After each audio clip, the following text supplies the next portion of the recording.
Now this house has a whole house alarm system, which certainly is one of the best ways to detect if anyone is trying to break in your home. Now it's fairly expensive, but there are cheaper alternatives.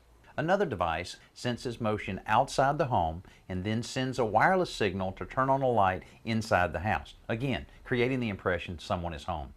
Another way to achieve this effect is to program a timer to turn on or off interior lights while you're away from home.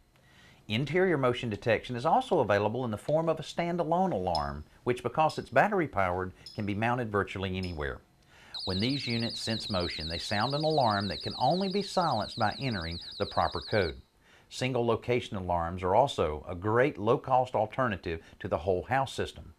In the case of this wireless window alarm, the two sections of the unit are backed with adhesive and one piece is attached to the window frame while the other sticks to the window sash. If properly aligned, there's a magnetic contact between these two sections that, when broken by opening a window, emits a piercing alarm.